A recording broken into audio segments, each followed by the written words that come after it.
Hey, what's up, everybody? Welcome back to season 2 of Conversations in Pop Culture, where I have with me returning guest David Whalen from Correct Handed Comics. So, welcome back. Thank you, and I really appreciate you having me back. And I really Yeah, appreciate you having me on your birthday. Happy birthday. yeah. So everybody, it's my birthday. This is what I do on my birthday. I'm 28. But I'm the one who should be honored here because I'm spending it with you, and that's how it's working here. That's So, a powerful host right there. That's some powerful hosting you got going. Good job. yeah, so I'm actually very excited because the entire purpose was actually to launch this on my birthday. I started 4 days early, Nice. so I'm sorry for the two people I had on today. You don't get that privilege anymore. But having said all that, you are a returning guest, and there's a lot going on with you Mhm. lately. Oh And yeah. we're going to be talking about two comics that are coming out relatively soon, but I kind of Mhm. want to catch everybody up to speed on what Correct Handed Comics is, Yeah. what comics you produce, Mhm. for those who missed it, the last interview some odd Sure. months ago. So I think the Sure. best place to start is, what is Correct Handed Comics?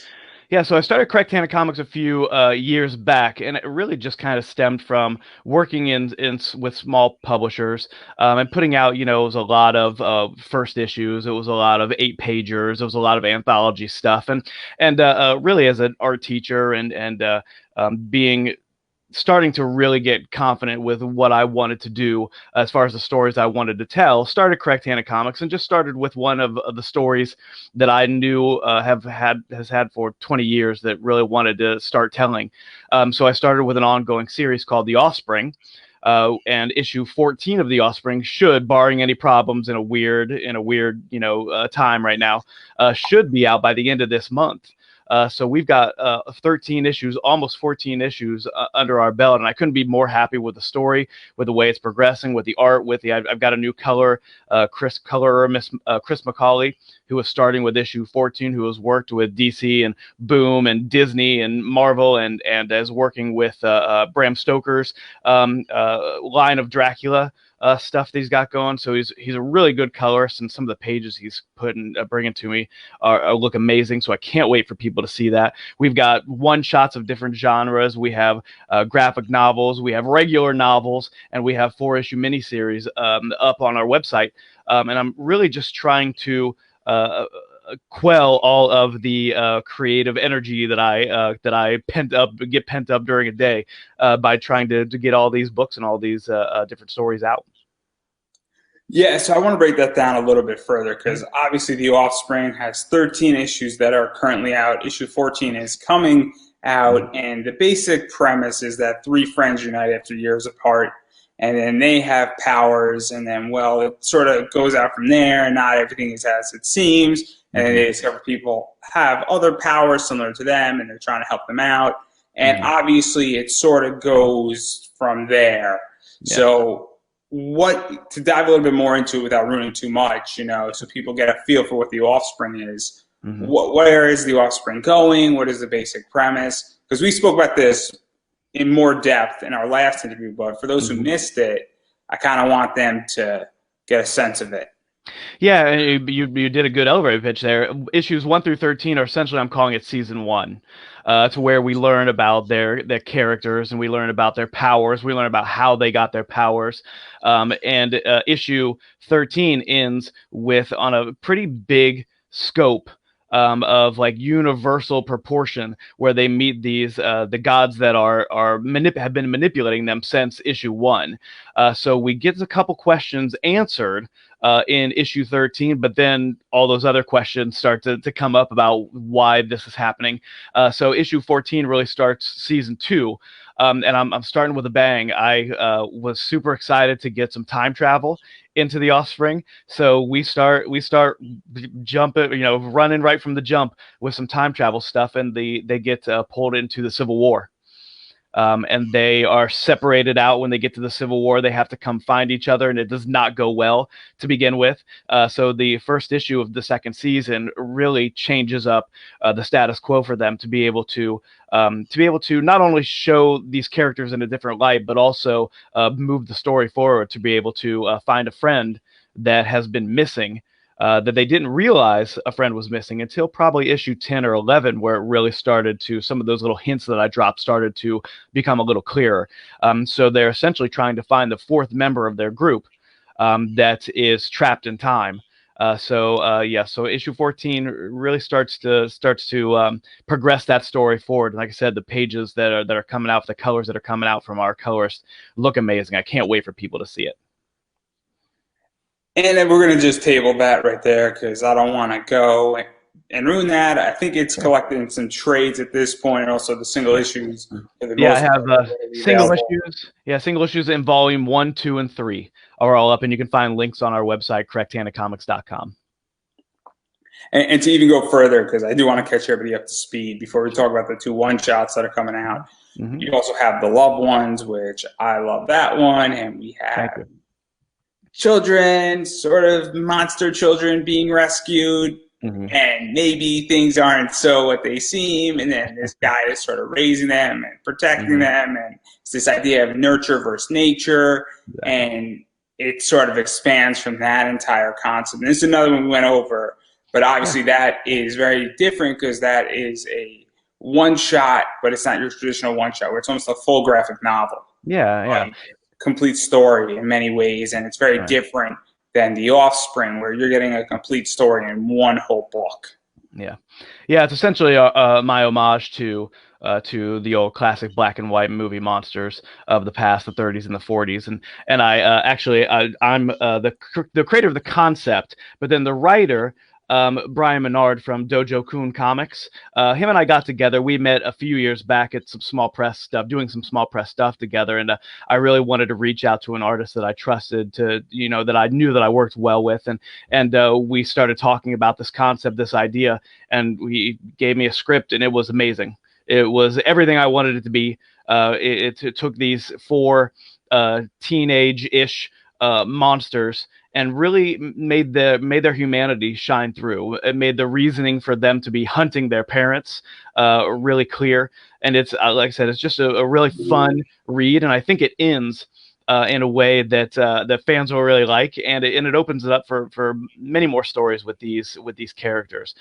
So yeah, the Loved Ones was definitely a labor of love to be able to get that 100+ page graphic novel out, and it's doing pretty good, and I've got a lot of positive feedback from it.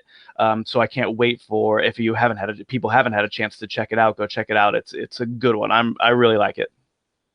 And I really enjoyed it as well. Just so everybody knows, I loved it. I'm not going to go ruin where it goes. It's just goes in a very different direction. It gets a little nuts sometimes, doesn't it? It gets a little nuts. It gets a little crazy. It gets a little nuts. Yeah. Direction, and it also raises questions when you go beyond the surface of it, where nature versus nurture, and that entire age-long debate that's been going on in most of humanity. And so, are we who we are when we're born, or are we made to be that way by our surroundings? Is really the question. And like I said, it's not answered. We're not solving the world's problems or anything, but it is definitely a look into that idea. It's going to make you think, and if you're interested in having something make you think that has a little bit more of a fantasy horror vibe, this is the book for you. Yeah. And so I also want to mention a mini series, and I'm going to probably get the name wrong, and you know which one I'm going to mention: Evolution Utero or Utaro. Utero. I knew I was going to get it wrong. Yeah. I got it wrong last time. I'm going to get it wrong this time. And so this one, like uterus, right? Hey, I understand. I'm going to get most things wrong, so it's all right. It's all right. So this one is a one-shot, and obviously we're dealing with Jenny's adult life has been filled with bad decisions, and then, well, she gets pregnant, and she's about to have a super baby. And some people are in her corner, and some people are not. And obviously we go from there. And what I like about this is that it is 4 issues. They connect the covers. It's a one gigantic poster, which is super cool. And obviously we now explore what is it like to have a super baby on the way. And you can imagine what Superman's parents were feeling like when they were going to be giving birth to him.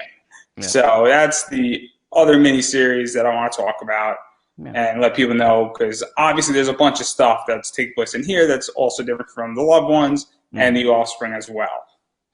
Yeah, Evolution Utah was the first, and right now the only 4-issue miniseries that we have out. I have others in the works, but time is oftentimes not our friends in these situations. But Evolution Utero really started from me wanting to play with the superhero genre, and the idea that they always talk about Superman or Captain America being born to be a hero. They were born to be this. They were born to be that.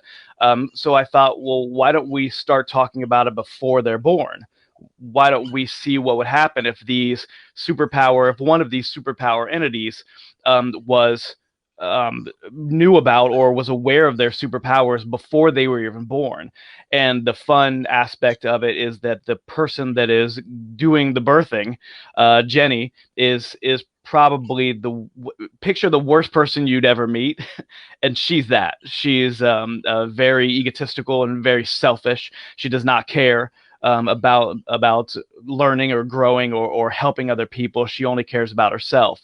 So it's that idea of having a hero inside of you and becoming aware of it fairly quickly in the pregnancy, and how she decides to deal with it. Is it going to change her in a positive way, or is it going to be the idea of her to her not being able to get out of her own way? And again, it's that idea of when I became a parent, I wanted to talk about how being a parent changes you, as a person. Usually, I can't speak for every parent, of course, that's ever been out there, but it changed me to be able to kind of look at myself a little bit more, and those decisions that I would have made 5 years, 10 years before becoming a parent, I definitely wouldn't have made after becoming a parent. So it really kind of plays with that idea of the responsibility that's thrust upon you. And in this case, the responsibility is even a million times more, because now the fetus, not even the baby yet, the fetus inside of her is starting to develop superpowers. And she has to deal with that also. And yeah, I really enjoyed this one as well because Thank you. clearly this is dealing with something that we don't get from the DC, the Marvels of these characters coming into existence, and we don't really see also their influence. Mm-hmm. And I like science, and me and my friends have debates on, what are inherent traits, what are, learned Yeah. traits, and this is kind of dealing with some of that. And then Mm-hmm. Jenny doesn't really have superpowers, and so there's all these questions, and it's this idea that, okay, what happens to the person who's actually giving birth to the superhero Yeah. and not the superhero themselves? And Yeah. so many ways a prequel, and it's Yeah. Oh, yeah. the definition of a prequel, and it's great, and I think it's very clever, the entire concept, Thank you with very much. not to mention the covers all connected, because that's a nice touch on Yeah, those top. are fun to make. We having it in trade also. We were trying to really figure out different ways to be able to show the concept itself, to show the idea of the book, while also making cool covers. It was really fun to be able to put those together. And then the last one I want to talk about to catch everybody up, and then we're going to talk about new stuff, but I want everybody to get a sense of Correct Handed Comics. Mm-hmm. And I'm missing a bunch of stuff too and other things in it, but let's talk about Shady Lady, because this is noir thriller. Obviously, it's about pretty much the average person's life, and things sometimes work out and things sometimes don't work out, and it's how you deal with it and all the trials and turmoils that take place. And obviously, this is a one shot dealing with Shady Lady, the character. So, and it's nice because it's a representation of the average person's life. And a lot of times in comics, we get sort of the above average person, and we get the person that we look up to. And it's nice to have that. But this is a comic that's sort of leveling in many ways. And in some people, and for some people, it might also be looking down a little bit at the same time. And so it's kind of a very interesting perspective to mix it up. Yeah, definitely. Again, you nailed it. She is the main character, the Shady Lady. She's definitely not somebody that is someone that you would right off see as a leader. But as you go through the stories, which are really just kind of little vignettes that work together, very inspired by Twilight Zone the original Twilight Zone series by Alfred Hitchcock. Like you said, those thriller noirs of the 30s and 40s, but put in a very contemporary way. I wanted to tell a story that kind of shined a light on some of the socio and political issues that were happening in our time today, but do it in a way that I thought would definitely show an everyday, like you said, an everyday person dealing with these issues. And you come to find out near the end, no spoilers, of course. You come to find out at the end why she is doing the things she's doing and how she's handling it, and why it all kind of comes to fruition at the end. Yeah, and again, I think it's really interesting, this entire book. Mm. And I also like the fact that it's a one shot, meaning Mm. that when you pick it up, it is a start from finish story, and we get a whole encompassed story in it. Yeah. So that's that. And now I want to drop all that and talk about the new stuff. Okay.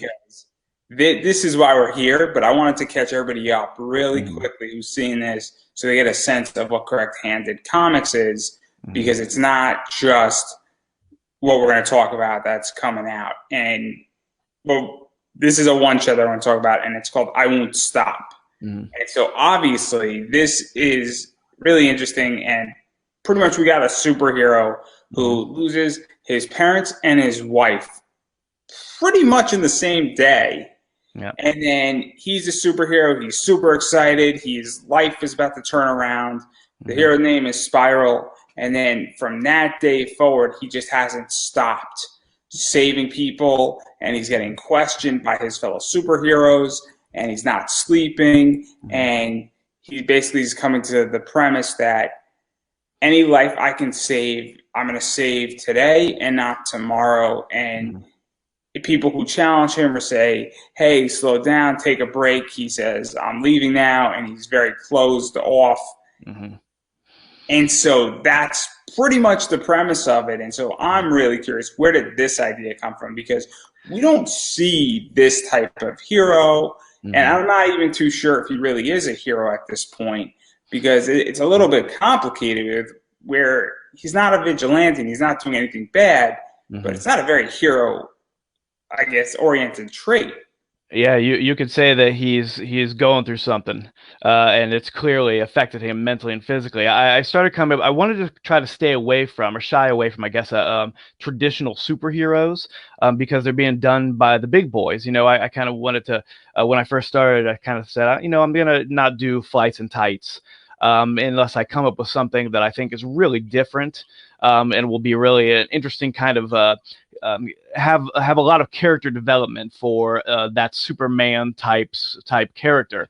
So when I thought of this idea, I was thinking about the Spider-Man mythos and power and responsibility, and where does that responsibility end if you have that power, which is what Spider-Man deals with. You know, where because you have that power, you have a responsibility to help people, but where does that end? Because Superman's talked about it too. Also, you can't save everybody. Superman can't save everybody. But then I kept thinking, but he doesn't really try. You know, he's goofing off with Lois Lane and Jimmy Olsen a lot. You know what I mean? He's out there gallivanting around as a reporter, when he could be saving people. So I wanted to think of a hero, and Spiral, the name of the hero, Spiral, kind of gives you an idea about where his character, where his feelings and emotions, physically and mentally, are going to go. So I thought, if Superman were to lose Lois Lane, were to lose his family, how would Superman react? And this character, the Spiral, he reacts by saying, no one else ever again is going to have to deal with this, is going to have to put up with this loss. So he spends, we see him through a span of years, saving everybody that he can. And he's confronted by a Justice League type group of characters, and they say, you know, you can't do this, you're killing yourself, you think you're helping, but in the long run this isn't going to help anybody. And he essentially says, well, it's helping people now, and if you aren't helping me, you're in the way. So get out, to leave, unless you're going to help me. And he right, he's very closed off. very determined. In some cases, that's a good thing. But then, as the climax of the story, and in the end of it, we come to realize um, why sleep is a good thing, why rest is a good thing, why recharging your batteries to be able to use your cognitive and critical thinking skills is a good thing, because he makes a choice that he really doesn't even make. It's on instinct, that destroys him and who he is. And that's as far as I'm going to say about it. There's a lot to break Yeah, down with this, yeah, because I think this goes beyond just the 25 pages that are written. It's 25 or 26 pages yeah. that are written. And we now get into the psyche of, well, superheroes are fragile beings Hmm. in many ways. And so now we have a character that is extremely fragile. Hmm. And the second he loses something, he sort of snaps, Yeah. and he sort of loses his mind. Hmm. And then, he's still functioning as a hero, but it's this idea that he's doing his heroic duty and he's using his powers, but Hmm. it's that nice balance where, okay, that you're not wanting anybody else who can't be saved to not be saved, but Hmm. also it's like you're now crossing a line and more entering a Punisher realm, and Yeah. almost even more of a rogue hero in Yeah. many ways. Yeah. And so, like, and to convey that in 25 pages is very difficult, and I don't think people understand how Yeah. complicated that is. And There so, was a lot more. Yeah, there was a lot more there. And that's it's a character that could have so much more story. And yeah, putting it to 25 pages was tricky. I think I did a really good job of succinctly telling the story, and getting all the character beats and the plot beats, and being able to communicate with the character, and the idea that while he's trying to save humanity, he is losing his connection with it. So he's losing the thing that makes him the hero by trying to save and be a hero to everybody. And that's one of the things I wanted to kind of play around with. If I was going to do a superhero story, it wasn't going to be just Batman beats up Joker. It was going to be something that really played with the idea, the concept, the character of what this kind of hero is. And I think I did a pretty good job. I've gotten a lot of positive response from it, and I love it. And I love the design of Spiral, and it's quite possible that I would use him again. and to even go further, because we get this discussion very much with Batman to some degree, and I think Mm-hmm. this is here as well, where you get the idea of selflessness versus selfishness, Mm-hmm. Mm-hmm. and being selfish. And it's this idea that he's trying, in the way I read it, and maybe you wrote it differently. And I'm sure some people might view it how I view it, and they're going to view it very differently. But Sure. he is trying to be selflessness, and trying to save everybody and prevent people from dying Mm-hmm. from accidents and things that caused him harm. And by Mm-hmm. doing so, it almost appears that he's quelling that, and he's quelling what's happened to him. Yet he's also being very selfish, Mm-hmm. and he's also being very much a hero hog. You can make the argument, as Mm-hmm. well as he's also doing it for himself very much, and he's Mm-hmm. not really doing it for the betterment of humankind. He's doing it so that he forgets and he feels better about what he's doing. And it raises this question of what is a hero in many ways, and even with Superman to some degree. I mean, we have to ask ourselves this question: is that we have somebody who's not from Earth, and he's Mm-hmm. choosing to be in the spotlight and being praised by a society that is uplifting him. Mm-hmm. Why? Is it because he is so virtuous, or is it this idea that he just loves the praise and that he loves the attention that he's doing? And I think, like, that's what I got out of this entire thing. And so to capture that, and to go back to the nurture versus nature thing, Mm-hmm. it's not the exact same emotion, but it's very similar with Mm-hmm. this character. And I think this idea of exploring it is super interesting. And I Yeah. think we see that, and we also see the effects of that over the course of like 700, 800 days, and what that does to somebody. Mm-hmm. And Yeah. so Yeah. I Yeah. don't know You what nailed it. tension was exactly with that, but I think that's there. And I think there's so much more because the way I view this is that you could read it very much on the surface of just a hero slowly dwindling out because he can't deal with the problem, or we can even dive further into all of these ideas and almost breaking tropes in the superhero community. Mm-hmm. Yeah, you nailed it. I tried to make sure that the story was clear, but also putting those underpinnings in there that would show the reader where I was coming from, which is everything you just said, and also giving them room to be able to put their own feelings into it. Also, giving them a chance to be able to, like I said, see it from their own perspective. So someone might think that he was being completely 100% selfless by just trying to save people, but then he's also, like you said, he's doing it not just for other people, and maybe he's not doing it for the other people. Maybe he's doing it to help himself also. So yeah, you nailed it. It's awesome. And then also we get the self-medication component of it, which sort of plays off of that too, in which that in many ways he seems like a drug addict. Yeah. On this thing where the drug is that if he stops saving people, he's going to be reminded of him not being able to save his wife or his girlfriend. I don't know if he had to choose between his girlfriend and his parents, which side he would choose, but all three of them die in this exact same position, and they don't even die from a supervillain. They die from just an accident, and it's almost like he can't cope with it, and his superpowers are granting him and are like the fix in many ways for him to have that. And that's what I also got out of this, where it's almost like he's a junkie, and every time he saves somebody, it's a high. And it's really interesting because I feel like this, if you read enough superhero stuff, you now say, why do superheroes do what they do?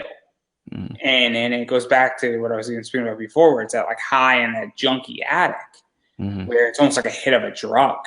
And so I just think it's super interesting. It's distracting him from the death because he doesn't really he has a brief grieving moment. And I don't know, we don't see much more of him grieving. You just see him immediately go into action. And over the course of like 800 days, save almost multiple people a day. Yeah. And so like every time he does that, it sort of delays that he has to grieve even further. Yeah. And I just think it's a really interesting way because it's a way to deal with death and doesn't seem normal, but I think everybody, when they read it, they're like, oh, I get that. Yeah. If he stops, he'll have to think about it. So I just think it's super interesting because I think that this really examines what's under the core and examines things as superheroes and points out other components of superheroes and things that they deal with. And I think that when we look at Batman, we look at Superman, we look at even Iron Man, Spider-Man, Captain America, we don't think about the psychological stress they're under. We don't think about the psychological elements. We don't even think about them as humans. Yeah. In many ways, and we don't even think about how we feel. I mean, people watch the Avengers, and I don't think anybody says, "Oh man, Iron Man must be feeling something like this right now." Instead, we say, "Oh man, I got to beat up that bad guy over there." Yet, I mean, maybe in Endgame we see a little bit more of that for the first time in the MCU, but prior to that, we didn't see much. So I really like this entire concept and how it's kind of just breaking it down very, very significantly. Thank you very much. I appreciate that. I love thinking about movies and characters and TV shows, and we were just talking about it today, actually, and it doesn't have anything to do with I Won't Stop, but we were, my wife and I took my daughter ice skating, and we were listening to the Frozen soundtrack for the 4 billionth time, and we were talking about Anna and how Anna was stuck in that castle. I don't know if you've ever seen Frozen or if anything like that, but she and I thought, what are the psychological ramifications for Anna that has to, by no fault of her own, is stuck in that castle for years and years and years with nobody to talk to except for paintings. So it's the same idea with Spiral. The really doing a deeper dive into the psychological ramifications about what these characters would go through if they were real people, if this was real life, and how they would deal with the trauma especially a big one that Spiral has to go through, how they would deal with that trauma, and who's to say they would deal with it well? Who's to say any human would deal with it well? So that's really one of the things that I was really looking for, and you nailed it. I really appreciate all those comments about I Won't Stop, because it kind of shows that or gives me the understand, that I know that I communicated those ideas successfully. So that's awesome. Thank you. And then the other thing, and I'm not going to spoil where it goes, but I think people know, obviously this is being pushed too far as a hero, and we slowly see it, and we even see it from, day 591 to day like 800, or give or take. I'm not exactly sure the exact date it ends, but somewhere around there, where we see the way he's speaking to his fellow, Justice League type members, and how he's much shorter with them, and how he's much more firm. And then obviously he makes a decision that has some serious consequences. And that decision has been made somewhat by superheroes before, but it's still there. And it's the entire build up to where this is. So what is that like, to show that consequence of what it means not to, stop, and then eventually get to the point where you cross the line? Because everybody's been so pushed before that you do something that is somewhat irreversible. Yeah. Whether it's you break a dish or something more severe, everybody's been there. And well, that's kind of where this comic ends up to some degree. Yeah. So, yeah, Spiral definitely. He definitely, and I wanted to portray it to be kind of a non-conscious decision. He has, like I said, he's wound himself down to a level where he's really just working on instinct on some level. So that idea of his thought process being manipulated or being deteriorated because of his physical and mental state definitely takes a toll that it jeopardizes his hero status. And also, just to throw something in there, also his instinct, though, and his natural instinct is to protect people. So just to throw a wrench in there, and to make this even more complicated, because I want people to wind up picking this thing up, is that on pure instinct, he has an element of good in him, and that is his intention, and something else happens instead. Yeah. And so I'm not going to tell what happens, but obviously it's very interesting to have that entire discussion. And who's to say that maybe if he was more rested in the situation, he would have acted very differently, and a different outcome would have happened. Okay. And so super, super interesting. Awesome.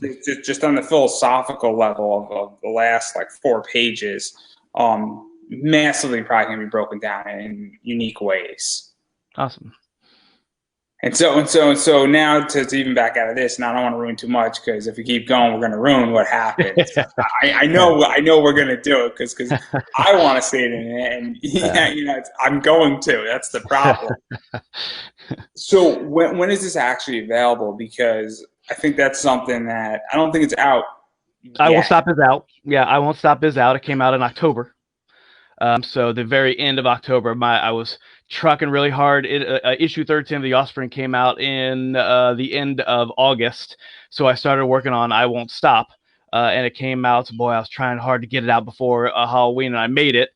So it came out in October. So it's ready to go. So again, you can find a link to be able to buy digital and print on our website, correcthandedcomics.com. And then so you can go get that. If this interests you, please go get that. And then the other one, and this is a little bit lighter, I think. It's a little bit more fun. It's a little bit more peaceful, I want to say. It's got a little bit more of an adventure, realm to it. It's probably less psychological. I think it's a safe assessment. And this is, Will Aliens Do My Homework? And so we have a teacher who is sort of shows up late.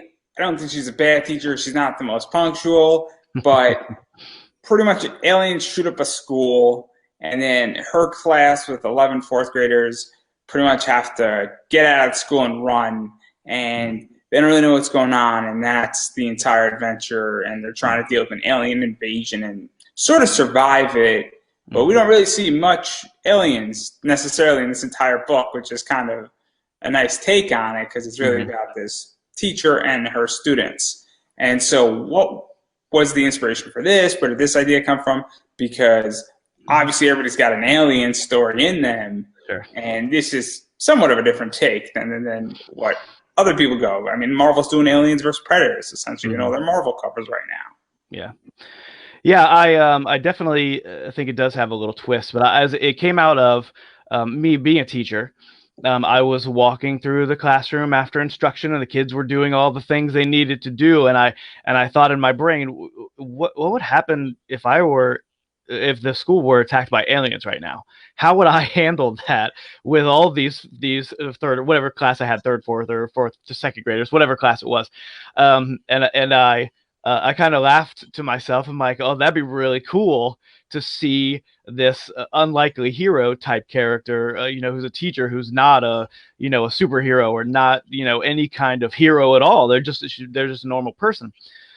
So quite honestly, by the end of the day, I had it written out. I had it outlined. So as I'm teaching, I'm writing down little plot points of this story.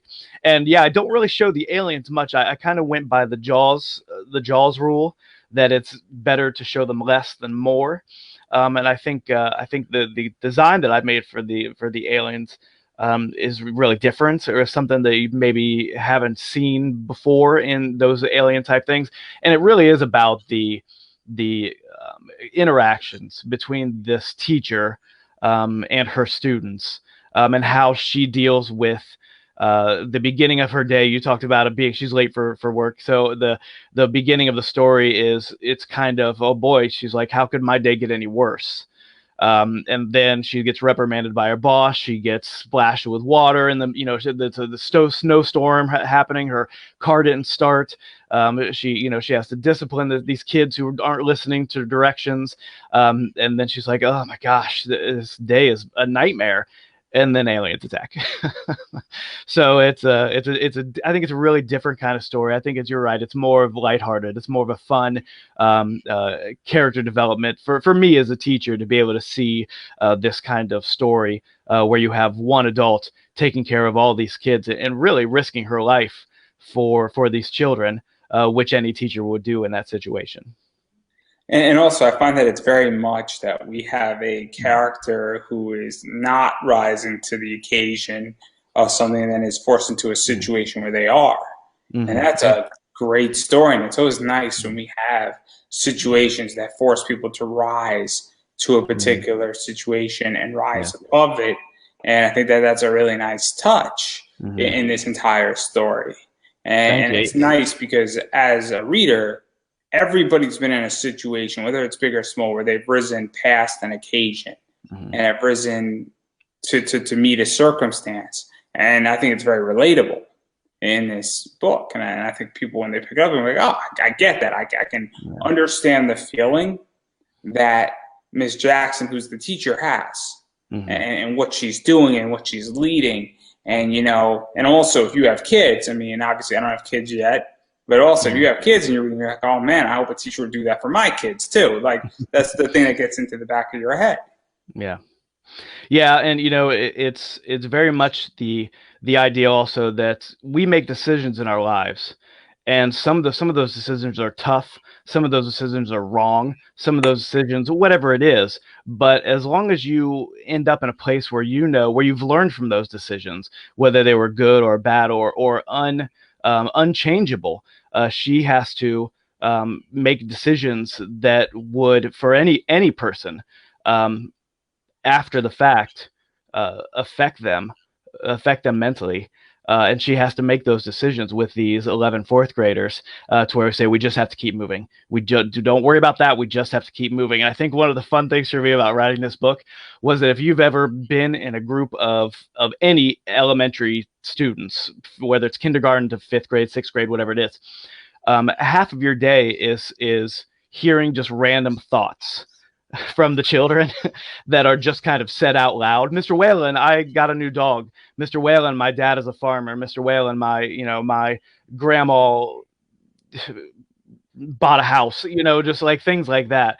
And part of the fun thing for me, and to make this as realistic, and if any teacher reads it, they would laugh at all these things, is that this teacher, while dealing with an alien invasion, is still dealing with the children who are still children, who don't really quite understand what's going on, and still teaching, and still in some cases disciplining, and still giving them the ability to be able to do better and to rise above the situation.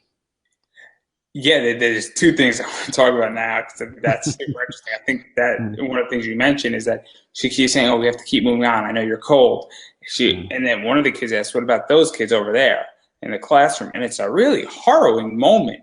I mean, it's a dark moment when she's like, "Oh no, we have to keep moving on," knowing, and I mean, maybe not directly knowing, but on a subconscious level, I think the kids also got it to some degree that, wait a second, those kids aren't moving out of their classroom and we are.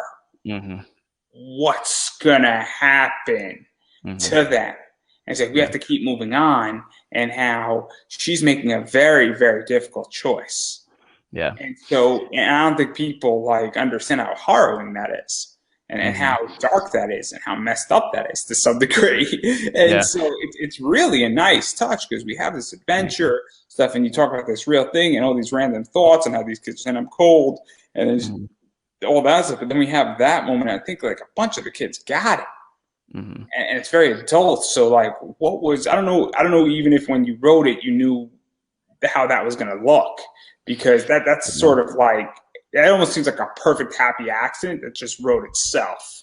It really did, actually. Yeah, it was. I knew it was something that I needed, because as a teacher in the building every day, I've been in circumstances where we were on lockdown, and I'm sure a kid has mentioned something where some kid got it. Maybe not everybody's gotten it, but somebody got it in the room of how bad or how dangerous the situation could be. Yeah. And I've been in situations where we had to go into lockdown, and we're huddling in a corner, crisscross applesauce, and you're trying to whisper to them and make sure they're calm, and make sure you look calm, and make sure that, while you're hearing commotion out in the hallway, nothing like gunshots fired or anything, but still situations where there's scary things happening in the hallway, and you look at one of the children and they are close to tears, so they know something's going on. That could be potentially dangerous. So it's that idea of me not knowing what's going on, them not knowing what's going on, and me trying to not look like I'm concerned about don't worry guys, everything's gonna be fine. Nobody can get in here. Everything's fine. Why don't we? I usually have, in the place where we hunker down, what I do is I have a sheet of sign language, American Sign Language, the alphabet. So we will work on American Sign Language. So I'll say, okay, guys, we're going to work on our sign language right now while we're doing this, which doesn't have to do anything to do with what I teach. It's just a way to be able to make sure they're not talking while the situation is going in. So I've been in those situations where a teacher is hunkered down in hopefully their safe place, and not knowing what's going on. But for Miss Jackson to be able to see those students in another classroom across the quad, and be able to assess pretty quickly what could happen, and be able to, and have to make that decision of, we just have to keep moving forward. We can't save everybody. We've got to, or we can't try to get them out. We've got to get us out. And it was something that came in fairly quickly in the script. And I think, like I said, I think it worked out really well. I think it showed in a really quick moment that decision making process that teacher had to make, and I think it turned out really well. Yeah, and I also think that her almost commanding, saying, "Hey, we're all now going to run on the count of three," and how she's sort of leading and just keep running into the woods because she doesn't know what's happening. She doesn't know that aliens shot up, the school. I mean, maybe she knows some mystical snail-like ship shot up, but they don't know what exactly it is. And Yeah. then she's like, well, we have to keep on going into the woods. And then there's a street across there. And on the count of three, and she's like trying to get her entire class together. And Hmm. just that entire circumstance. And obviously, we got all the thinking random things, not exactly cooperating perfectly. And so Yeah, yeah. That's you just nail teacher. You nail teaching. Kids not always cooperating perfectly. I, And one of the great things I was able to put in too was my experience with a teacher was as they move from each place to place, she's 1, 2, 3, 4, 5, 6, 7, 8, 9, 10, 11. Gotcha. I've got all of you.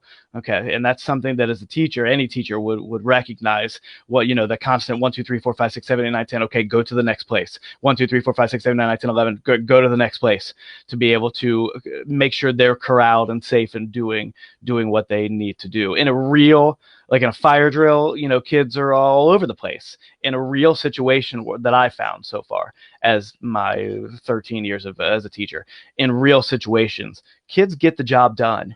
They understand when it's real and when it's not real. And when it's real, they usually get the job done.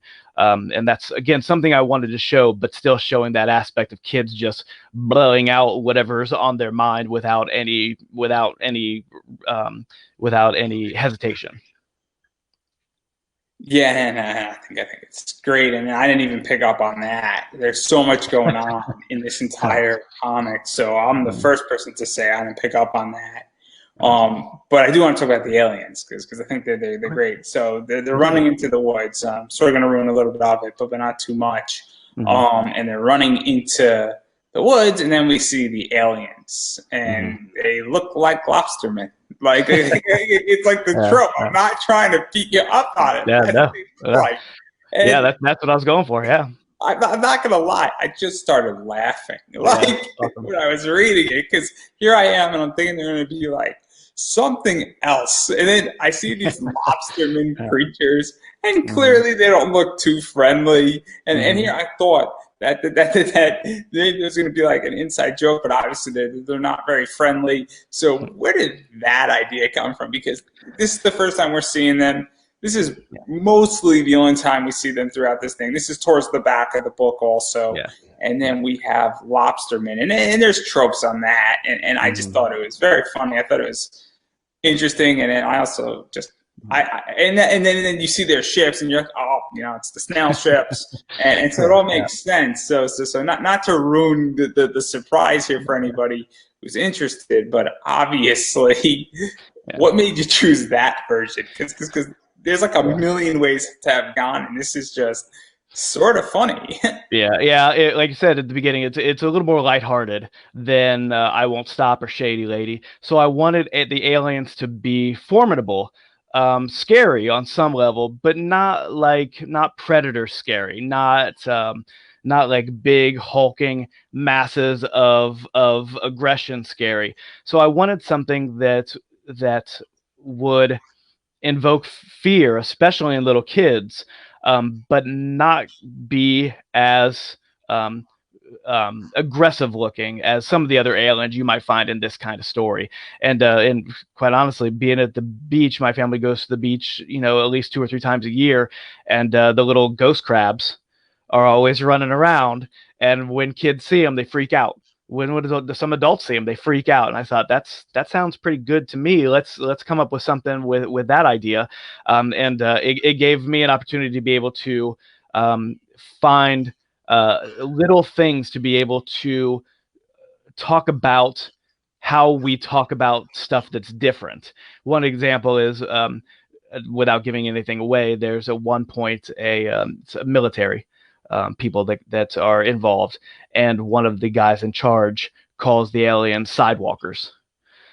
So they've already. It's been a half an hour since this tragedy happened, and there's already disparaging nicknames for these aliens, and clearly they're aggressive. Clearly they did not come in peace.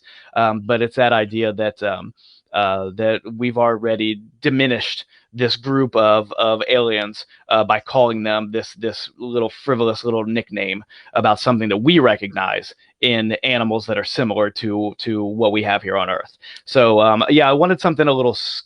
I wanted something that would look intimidating and scary to maybe maybe a kid, I think if most adults would see that, they'd freak out also. But I didn't want something that was so over the top and so scary Yeah. that it wouldn't be believable that these kids would be able to, um, without giving anything away, do the things they do.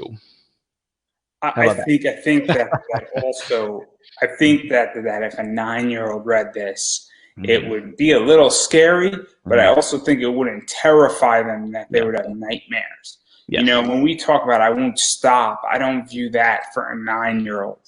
Mm-hmm. And because there's more psychology there's a lot more going on, even Yeah. though there's no cursing in either one of these things for the most part. I don't think there's any cursing. Yeah. It's not, they're different audiences, and Mm-hmm. they definitely have a different element. Like, I think a 9-year-old can read Will Aliens Do My Homework Mm-hmm. versus saying, if I think a 9-year-old reading I Won't Stop, my 9-year-old will get the surface part of it, but Yeah. they won't fully understand everything else that's in there. Exactly. I think a 15-year-old will get more of I Won't Stop, or even a Yeah. 13-year-old will. And I Yeah. even think like a 13-year-old will be maybe, oh snap, like this is like they can get the gravity of the situation. Like I think a 9-year-old kid reading When I Do My Homework will get the gravity of the situation. Mm-hmm. And I think they can, but I also think they're not going to wake up and say, "Oh my God, sponsor!" like that. I don't think they're going Yeah. to go like that. Yeah. Yeah. So that's how I view this, and I Yeah. think it's nice, and I think that this is really, I like both of these because to just even compliment you further, because that's what I'm doing, and I'm kissing ass right now. But one of the things is that one of ththese is obviously they're aimed at different audiences. Mm-hmm. And I think it's really a good skill when writers can write for like a 15-year-old or a 13, 15-year-old range, Mm-hmm. and also write for like a 9-year-old range and have that differentiating factor. And I think that's something that we don't see very often. We see a lot of people writing for certain genres, and then they stick in certain genres. Mm-hmm. Or they're a nonfiction writer and they can't write fiction, or they're a fiction writer and they only write like suspense fiction mystery novels. Mm-hmm. And so I like that a lot about both of these, and especially in comparison to each other. Yeah. Is sort of cool. So I just want Well, to thank you. compliment you. Thank you very much. I really appreciate that. Yeah, I try to, make sure that all the books I read, I don't really use language much. If I do, it's for a reason. I don't really use, most of my books aren't overly violent. If they are, it's for a reason. And like The Offspring has some stuff in it. There's some violence. I don't Yeah. think I don't think I've ever used any real language in there, like You the really big bad boys, you kind of used a thing. few curses, A but little bit sparing. here and there. Yeah, I see. I don't want to have that all throughout my book because I think it detracts from the story, from the characters, and it makes them less. It makes them less, I think, to have too much language, to have too much overly over the top violence. And I really do love every kind of genre that there is. And one of the reasons that I started this one shot series, these series of one shots, was to work in those and to tell stories in these different genres. The next one after we finish Offspring 14, which hopefully comes out at the end of this month, I hope. There's a story that I did with a buddy of mine who is a big horror guy, and I'm a big fan of like Friday the 13th, Nightmare on Elm Street, Halloween, those kind of stories, those kind of movies. So the next one's going to be more of like a slasher thriller horror type thing. So there's probably going to be a mature audience sticker on that one, but it's going to be a little bit different. It's going to be called the Sock Hop Killer, and it's got a lot of really fun, different things that I've never seen in a slasher type movie. And I think it's going to be really fun. I'm starting that. I'm hoping by the end of January, I'm going to start that one and get that out. I'm hoping by spring to be able to get that one out also. So I'm just going to continue. I've got a million stories. I'm going to try to get them out quickly, but quality to be able to just keep entertaining people. And so I do want to mention one more thing about talk to talk about, well, I do my homework, and well, that's the punchline. And I don't know if you want to disclose that Let's entire. save it. Let's save it. Let's save it. Yeah. Let's just say that there is a great punchline at the end that really brings things full circle, and Mhm. Yeah. you get the entire thing, and it's really brilliant. So I do want to bring that up, and that's what I think also makes this entire thing a lot lighter, is that Mhm. we get that punchline. And Yeah. I'm not saying the comic's a joke. I want to make that clear, but it No. definitely has the punchline. So Yeah. there you, Yeah. It I'll throw ends that. in a it ends in a very very elementary school class way. Like I said, any teachers who would ever read this, they would get they would see it on a bigger level. If somebody wasn't a teacher, they'd still get it. They'd still understand it, but it's that idea again that kids have no filter. There's no filter in children. So Usually, I found. So the way the book um that punchline at the end, I think if as a teacher, it makes me laugh every time. And I wrote it, which is bad, but but I think that really, anybody who has kids would say, "Oh yeah, okay, all right, I get what's going on with this guy." I was a camp counselor for about four Oh, years, so you then you know. and I had a huddle of 10. And let's just say that some of the There things you they said, I mean, it's comedy gold, for lack of a better word. You put that and add a few more words into it, and go. you'll be perfect Yeah. for a while. And there's a good chance my former boss or bosses might be seeing this part of the interview, and they're going to know exactly what I'm talking about. So we're going to leave it at that. Okay. For those who's ever been a teacher, camp counselor, if you are a If you've parent, ever worked with kids in any way or have kids, you'll get it. and so I before we start giving you a chance to promote things and talk about what's coming out, and you mentioned one thing so far, I do want to talk about COVID, because we did speak about COVID last time, and things have changed, and things also haven't changed Mhm. in many ways, and I think it's pretty interesting where things have gone. I don't know how many cons you do. I forgot, but I know that you mentioned it the last time. And I think it's safe to say that we're not seeing conventions for at least Mhm. 6 months, if not longer. We're not going to be seeing big ones. I don't think San Diego Comic Con is going to Mhm. happen in July. I don't think New York Comic Con is going to happen in July. And I think you're on the East Coast. I think you're in New York, upstate New Yes. York. So obviously that's probably closer to your backyard. I'm in Connecticut, which is Mhm. closer to my backyard. So I think it's a relatively safe argument, to say that big cons aren't coming, and even anything major is not coming anyway till the summer, or any small thing is not coming till the summer. So Yeah. I'm curious where you think things are going with conventions, given how things right now in America, at the very least, are sort of getting worse. Yeah. Well, I think that yeah, it's definitely where I am, and I think there's a lot of areas like this throughout the United States that the cases are definitely spiking. They're worse probably at the end of 2020 than they were even in the middle of even in spring, even when fall hit. And it's probably because of the winter season. Everybody's kind of trapped inside a little bit more than they would be. Um, but Holidays also didn't help. yeah, Holidays holidays didn't didn't help. help, and because I think it's because there are unfortunately a lot of people that aren't taking it as seriously as maybe they should. It's not about living in fear; it's about living in safety. It's about living to be with for each other, to be able to if putting a mask over your face, is the hardest thing you'll ever do in your life, then you're doing pretty good.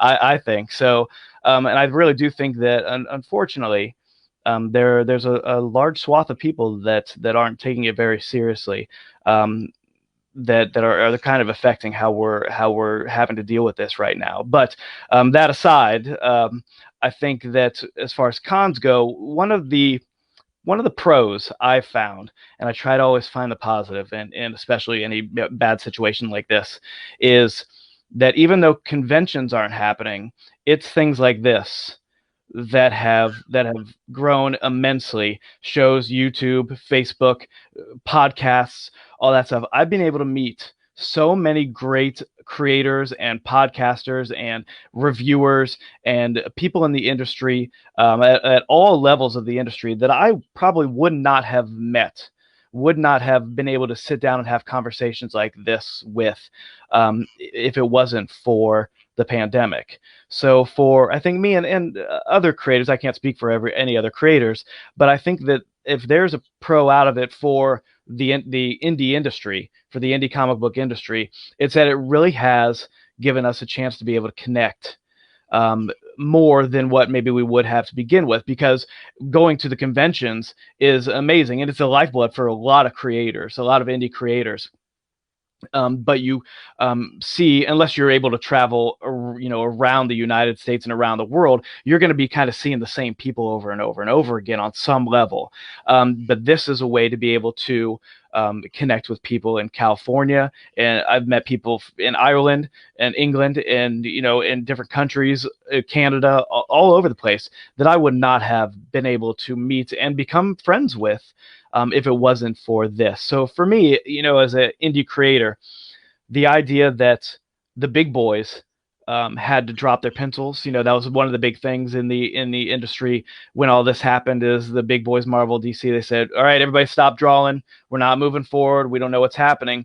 But the indie creators were the exact opposite. Oh, this is the time to be able to use, to be able to get that book out, to be able to, start getting more eyes on this book that I've had out for a little bit, or to finally organize that Kickstarter, or to get on more podcasts to be able to get my name out. So, for the indie industry in a tough situation, I think I've met so many great people that I never would have been able to meet. That's one of the positives in this situation. When conventions come back, I'm sure everybody will sigh, do a deep, big sigh of relief.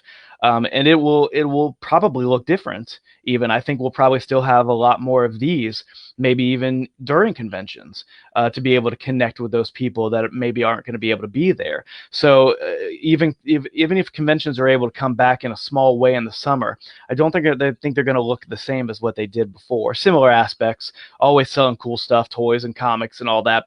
But I think there's going to be that new idea of we can do a lot of stuff virtually, so that people who aren't here can see and experience, all these great creators, all these great, collectors and toys and books and everything. So I think that's something that I'm really super excited about when conventions come back.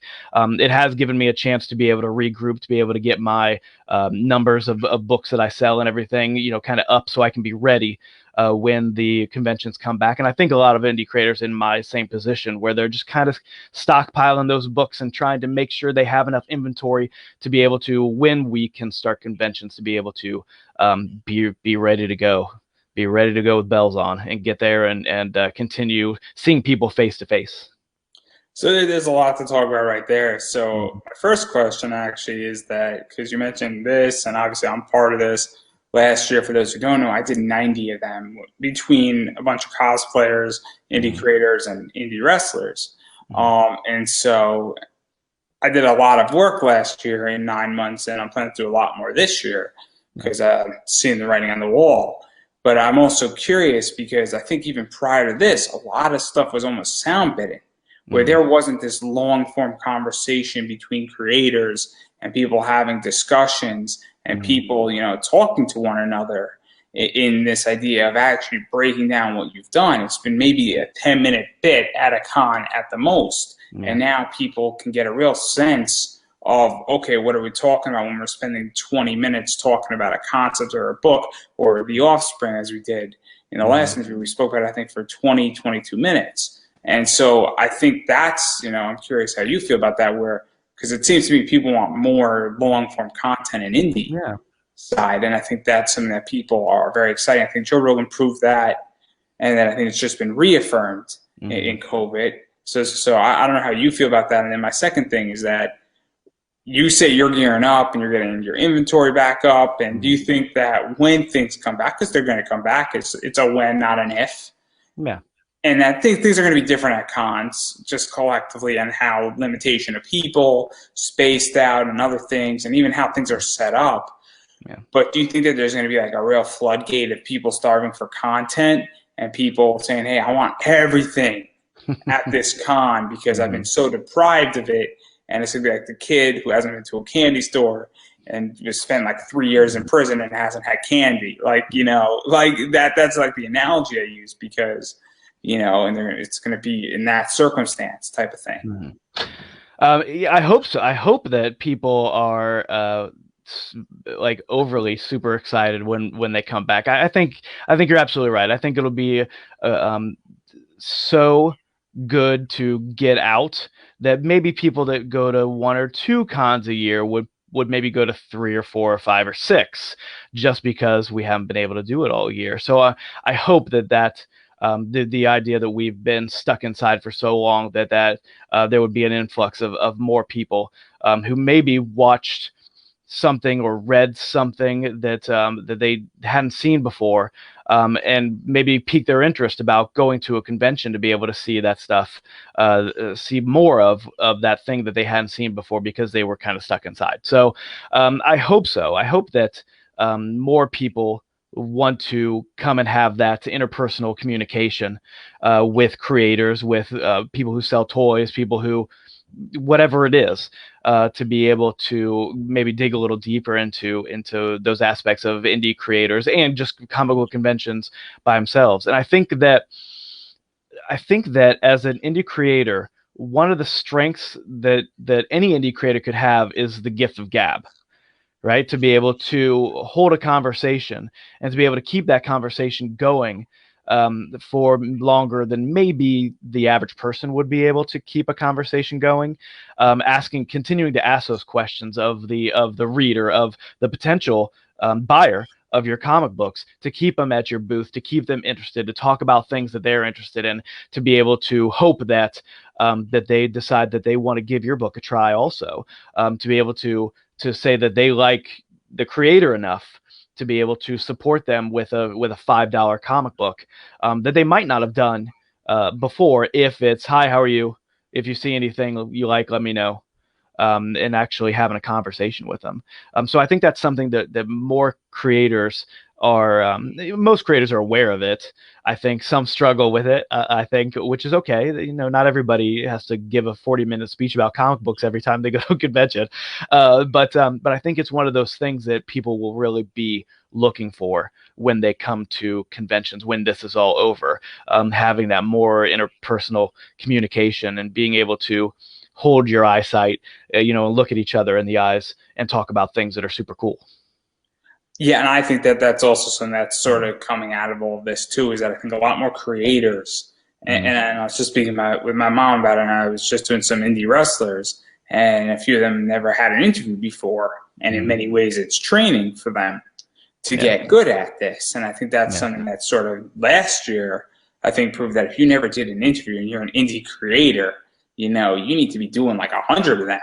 Yeah. And not only for marketing, but you need to learn how to speak. Mm-hmm. And I'm not saying that obviously right now we're live and a bunch of people are watching it, Yeah. but one of the things, and we're just one on one, but obviously it's a bigger audience. But I think that's something that COVID has changed, where I think we're now going to see a lot more people who are quote unquote indie comic creators are really indie comic market creators. Yeah. And I Yeah. think that's something that has to be thrown out there. And I think it's the same thing in any sector. I am now not just an interviewer, I am a marketer.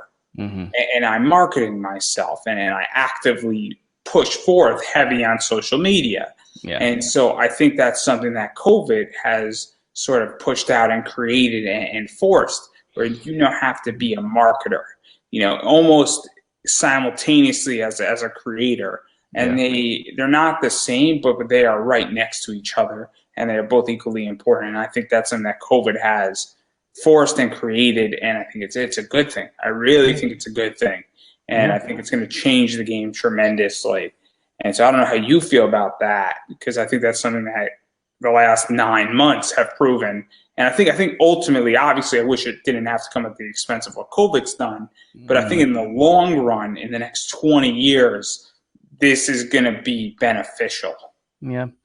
Yeah, I agree. I think that if you come out of this and haven't learned something new, or read more books, or learned a new a new skill, or talk to more people that maybe you don't get a chance to talk to Sound like Jordan in a Belfort. year. Yeah, Sound like yeah, Jordan Belfort. yeah. Jordan Belfort, The Wolf of Wall Street. Just so Mhm. everybody understands, it's a great. I'm gonna find it. I'm gonna put it under this Yeah. video actually on Facebook for all those who want it. He Mhm. gave a speech at the beginning of COVID, Mhm. and he said, "Hey, we're on lockdown," and I'm paraphrasing it. He said, "If you don't come out of this staying in shape, Mhm. reading more books, learning a skill you wanted to learn, or better yet, let's say you wanted to learn how to speak French and you Yeah. have no use for the language of French and of Mhm. France, and you just said, hey, I want to know how to speak French. There you go. This legitimately, March was the time to do it. Now, Mhm. does that mean you should not do it now? Of course not. You're Mhm. 9 months late. That's fine.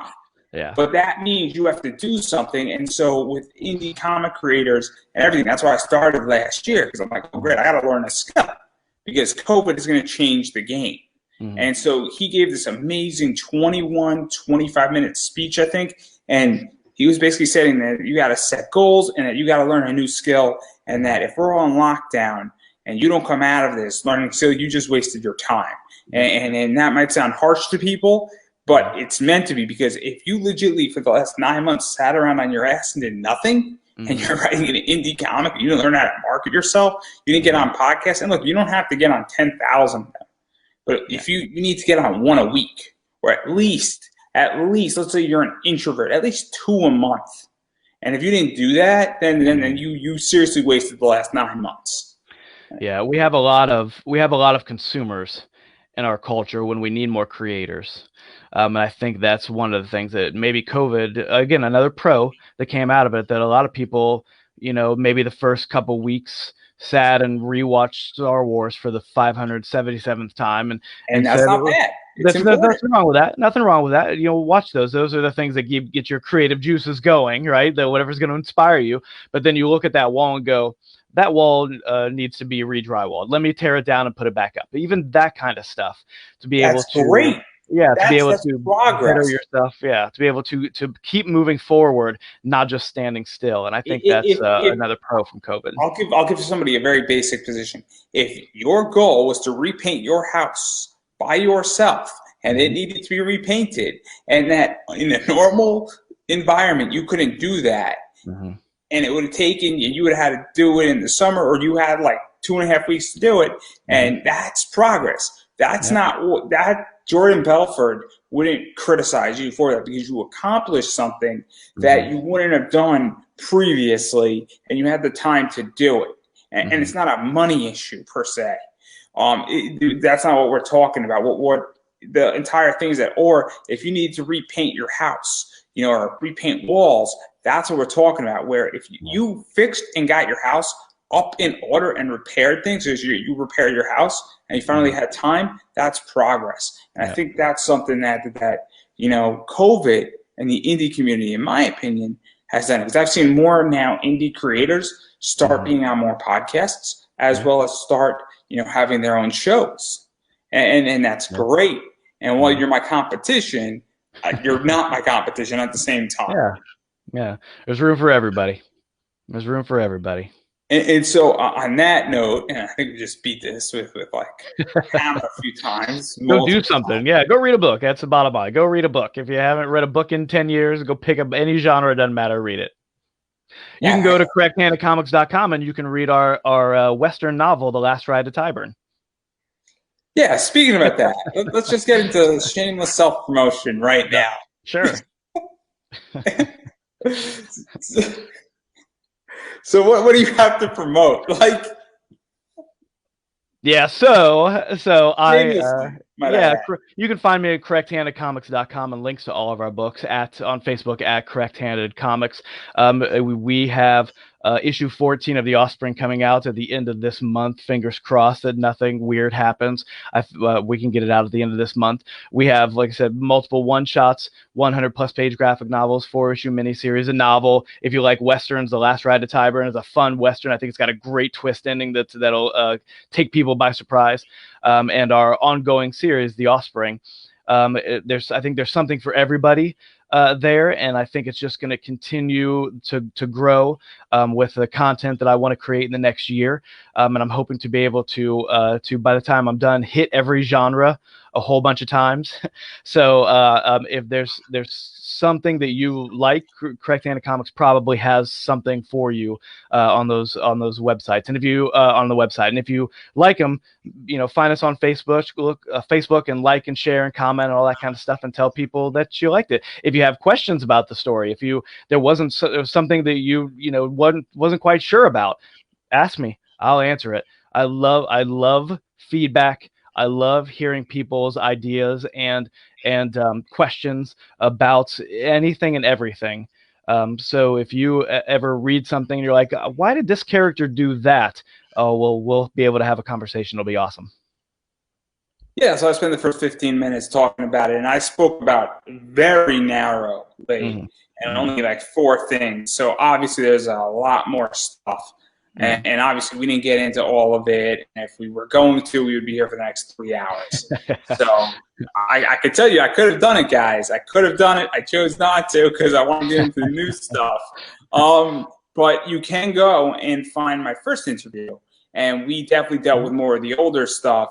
And I'm sure at some point we're going to have a third interview, and we're going to deal with some of more newer stuff going forward, because that's just how we roll. And so obviously you're on Facebook.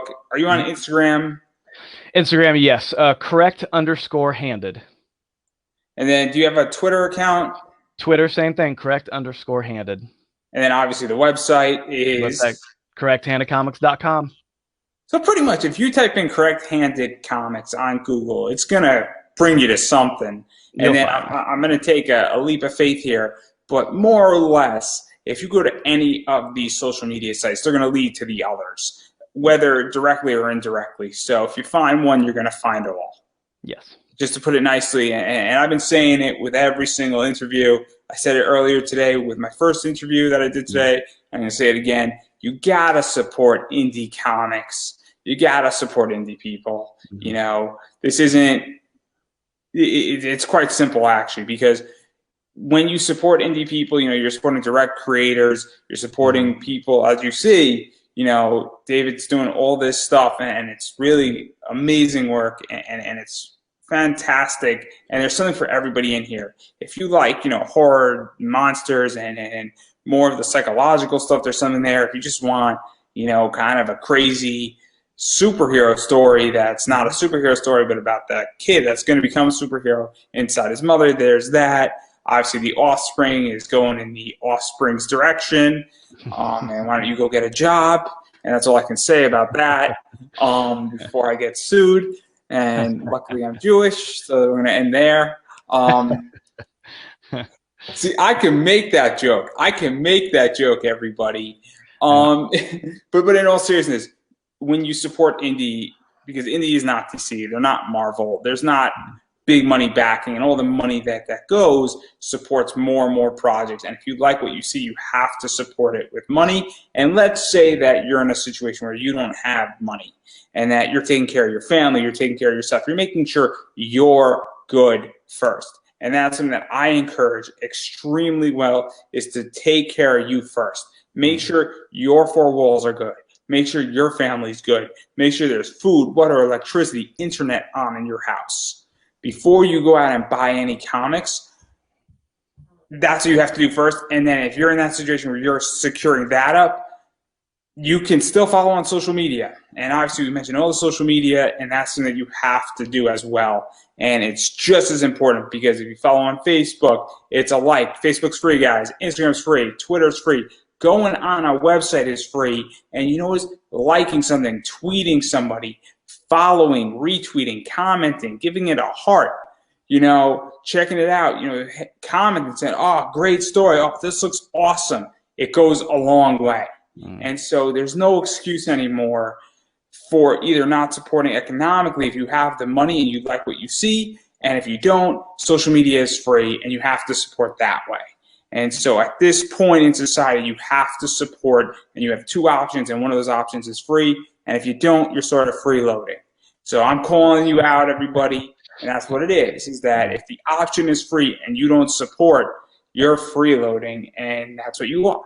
So don't be a freeloader, be a visionary, and go like one of David Whalen's social media pages at Correct Handed Comics. Google it and like one of those pages. And so I think I'm going to give you the final word on that. Yeah, thank you. Everything you just said, and especially now, money isn't everything. A like and a share, because you never know who's going to see it. You never know who's going to be able to see that, to be able to continue moving it forward, to be able to get more eyes on it. A like and a share costs nothing. It's free. It's legitimately free. Exactly. In fact, you will gain something, and you will feel good inside. You'll be a better person for it. By doing this, you will gain things. You'll be the hero. Be the hero you want to be. The hero of indie comics. Yep. And so on that note, I think I'm gonna not top myself on that one. I think that's the height of this entire interview is like every social media page of Correct Handed Comics. Be the hero you want to be is how we're gonna end this. Awesome. Love it.